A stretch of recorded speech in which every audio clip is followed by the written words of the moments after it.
আসসালামু আলাইকুম প্রিয় দর্শক। অ্যাংজাইটি ওসিডি রোগে আপনারা ভুগছেন এবং খুবই কষ্ট করছেন সারাদিন সারা রাত। তো এই কষ্টটি আপনাদের জন্য সাময়িক সময়ের জন্য আছে। আপনারা আপনাদের জন্য খুবই সুন্দর একটি সুসংবাদ হচ্ছে কি, আপনারা বেশি দিন আর এই কষ্টের মধ্যে থাকবেন না। এখান থেকেই বের হয়ে সুস্থ হয়ে যাবেন ইনশাআল্লাহ। তবে আপনাদেরকে প্রথমে জিনিসটা মেনে নিতে হবে, ঠিক আছে?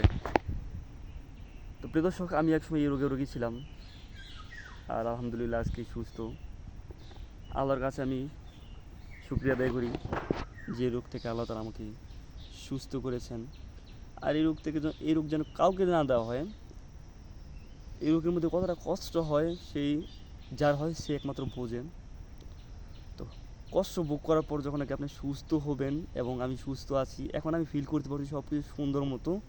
সারাদিন কোনো টেনশন নাই,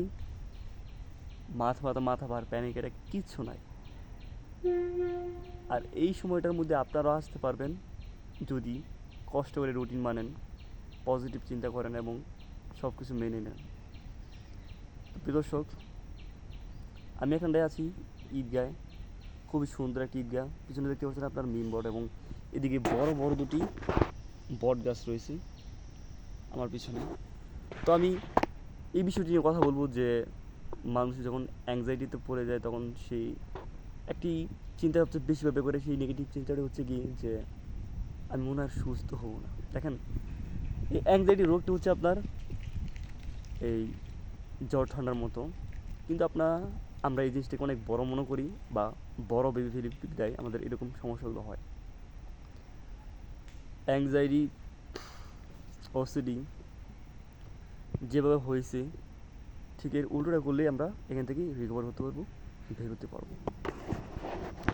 এরকম অনেক মানুষ রয়েছে যারা নাকি আজকে অ্যাংজাইটি রোগ থেকে রিকভার হয়ে 23 বছর 24 বছর পার হয়ে গেছে, তারা এখন সুস্থ, ঠিক আছে?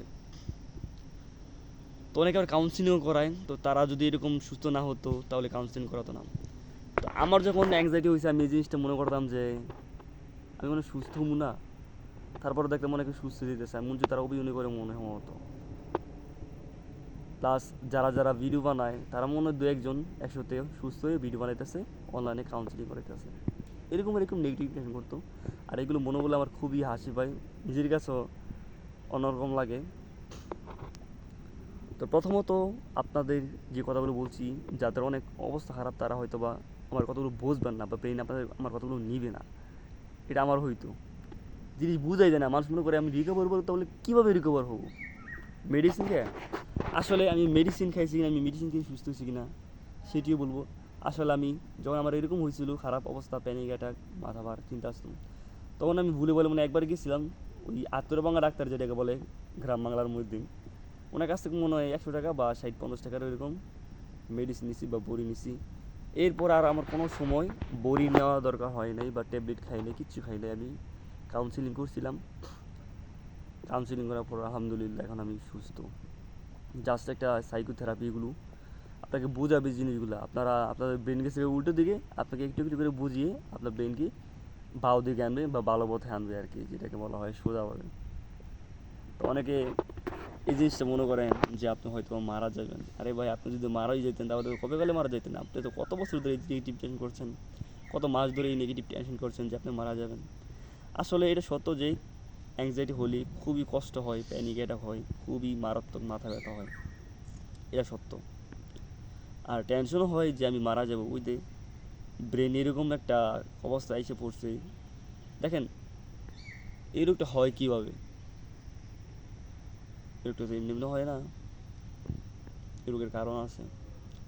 তারা অনেক বছর ডিপ্রেশনে থাকা, পারিবারিক অশান্তিতে থাকার পর, মানসিক চাপে থাকার পর এই রোগটা হয়। এবং একটু একটু করে যখন নাকি আমাদের ব্রেন এসব নেগেটিভ জিনিসগুলো নিতে থাকে, তখন মনে করেন যে একটা সময় আর ব্রেন টিকতে পারে না, তখনই মনে হয় প্যানিক অ্যাটাক হয় বা হয়। এরপর থেকে আমাদের ব্রেন উল্টোভাবে ভাবতে থাকে সব কিছু। আর এরপর যখন একজন কাউন্সিলর পাশে দাঁড়ায়, সে বুঝে থাকে, তার উল্টা পথে ব্রেনকে বুঝাইতে বাবার মধ্যে আসে, তখন সেই মানুষটি সব কিছু বোঝা যায়। এবং পরবর্তীতে যত ভয় হয়, যত দেখেন না, মানুষ মারা গেলে ভয় লাগে, ঠিক আছে? আপনাদের হয়তো বা কেউ মারা গেলে মনে হয় আপনিও মারা যাবেন, ঠিক আছে? কিন্তু প্রথম শুরুতে আপনি যখন সুস্থ ছিলেন তখন কত মানুষ মারা গেছে, জানা যায় গেছেন, মানুষ দেখে দেখেছেন, বড় মানুষ, কোনো সমস্যাই হয় নাই। কিন্তু রোগ রোগ রোগ থাকা অবস্থা আপনার সমস্যা হইতেছে, এই জিনিসটাকে বোঝাবে, তখন আর আপনার এই জিনিসটা হইব না। এই বয়টা যখন আপনি এই বইটা এইভাবেই কাটবো, যত আপনি বেশি খবর শোনা যাবেন, মরা মানুষ দেখতে যাবেন, জানায় যে অংশগ্রহণ করবেন, তত একটু একটু করে এই বইটা কাটতে থাকবে। এবং আরও সুন্দর মতো আপনাকে বুঝাতে পারবো। আমার অন্য অন্য ভিডিওতে, কিন্তু এই ভিডিওতে আমি ওরকম ভালোভাবে বুঝাতে পারতাছি না, কারণ ছোট্ট করে বানাবো ভিডিওটা। আমরা আরও ভিডিও রয়েছে, সেগুলোর মধ্যে খুবই সুন্দর মতো আপনাদেরকে বোঝাতে পারবো, ওগুলো আছে, এগুলো দেখবেন, একটু একটু হলেও বুঝতে পারবেন।